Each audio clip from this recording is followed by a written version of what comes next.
रात की फोरकास्ट कैसे पक्की कर सकते हैं। हम आपको बता पाएं कि दिल्ली के इस हिस्से में, उत्तर प्रदेश के उस हिस्से में फलानी तारीख को बारिश होने वाली है, 4 दिन बाद, 5 दिन बाद, तो आप फटाफट अपना काम करके तैयार हो जाए।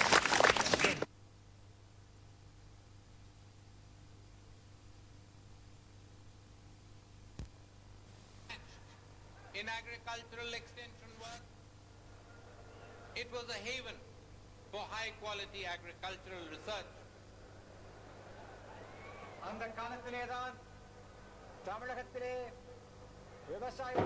Tamil Nadu is on the edge of a historic opportunity, an opportunity which lies in your hands to see who will restore Tamil Nadu to those old glorious days of the Kamraj era.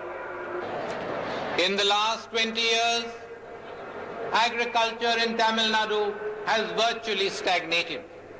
Other states in the northwest, especially in the northwestern part of India, have overtaken Tamil Nadu and are now the pace setters.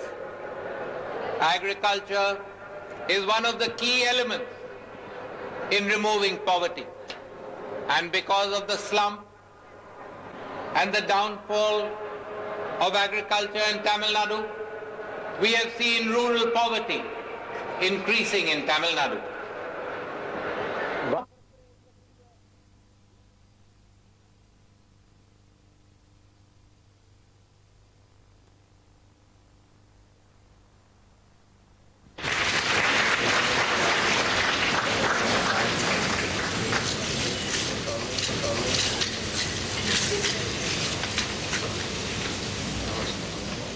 We have this fantastic patronizing attitude where we tell you that this is appropriate. What is the label of this?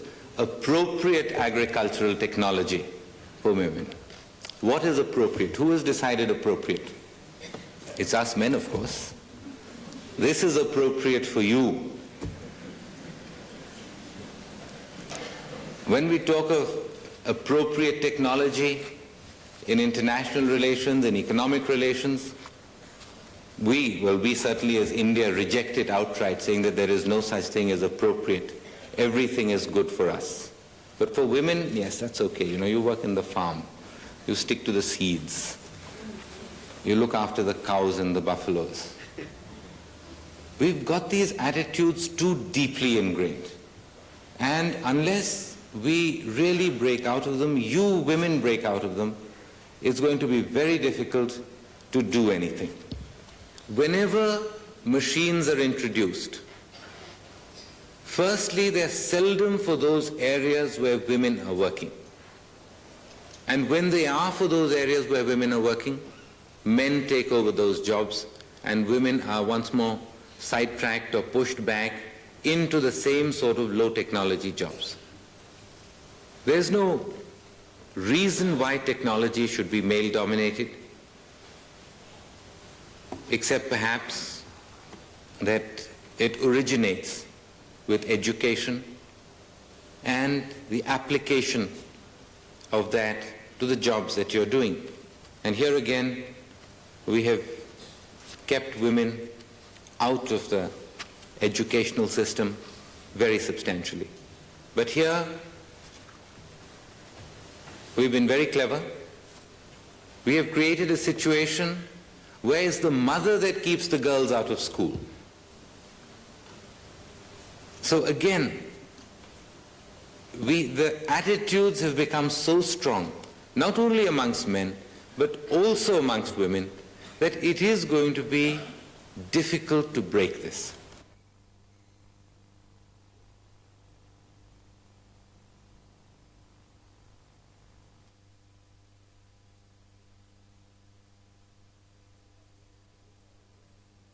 It was on this day 40 years ago that the United Nations adopted the Universal Declaration on Human Rights.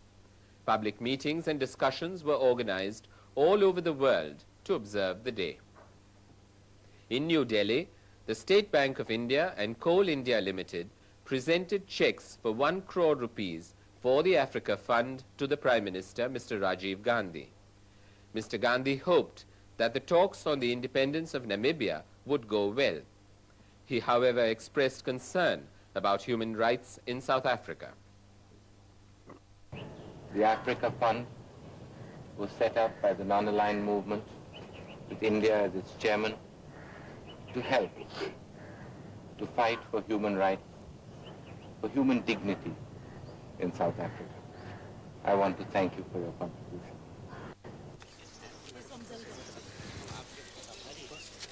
Please, Mr. Kandiaman.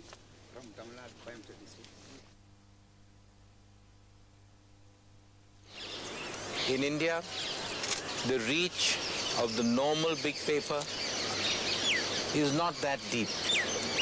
And even Doordarshan doesn't go as far into the remoter areas as we would like it to. So a responsibility, a special responsibility, lies on your shoulders to see that the nation-building process continues in a proper direction. You also have a responsibility to bring out the shortcomings of the government, the administration, the political system. But parallel to that responsibility is the responsibility of building confidence amongst the people. You have done so well in the past.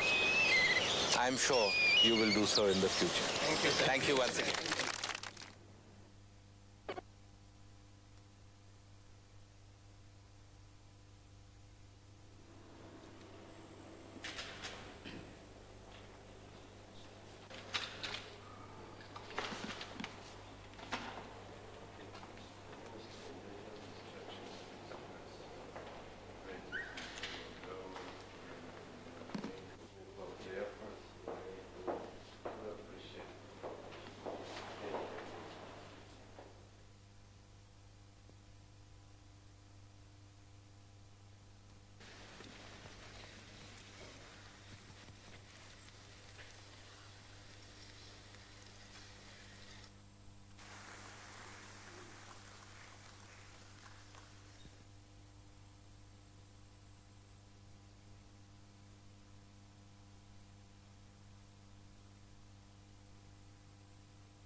The Prime Minister, Mr. Rajiv Gandhi, arrived in Beijing early this morning on a 5-day visit to China.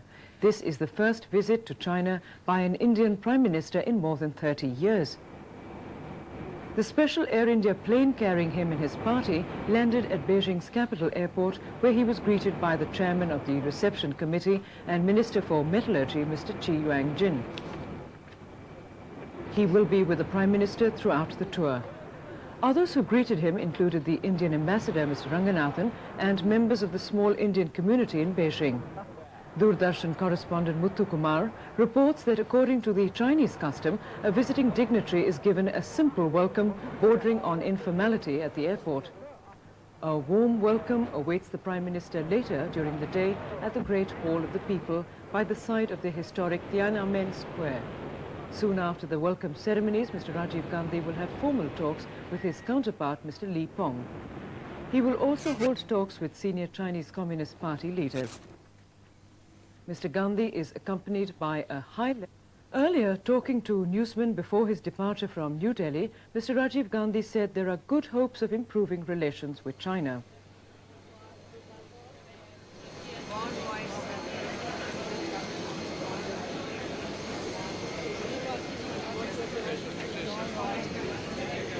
Are you going with a firm hope that Hindi-Chini will be bhai-bhai again? With a lot of hope. And what specific steps you feel will be discussed which will bring better times in this region? The first is to break the gap that has built up and to bridge that gap. To talk about the important issues. The most important issue between our countries is the border. We will definitely talk about it. Pakistan? We will talk about regional problems, international problems, how we can improve bilateral relations and cooperation. And we're looking forward. ये 34 वर्ष के बाद ये यात्रा है आपकी, इससे क्या-क्या उम्मीदें आप लेके जा रहे हैं? उम्मीदें अच्छी हैं जी वातावरण अच्छा है जी दोनों देशों में मुझे लगता है कि जो मूड बनी है वो हमारे दोस्ती बनाने के लिए मूड बनी है जो समस्याएं खड़ी हो गई हैं बीच में उन्हें हल करने के लिए लेकिन समस्याएं गंभीर हैं पुरानी हैं ऐतिहासिक हैं आसानी से हल नहीं होंगी दोनों मजबूती से काम करेंगे पॉलिटिकल विल होगा तो हम कर पाएंगे thank you Mr. Gandhi was given a warm send-off at the airport by his cabinet colleagues, members of parliament and other dignitaries.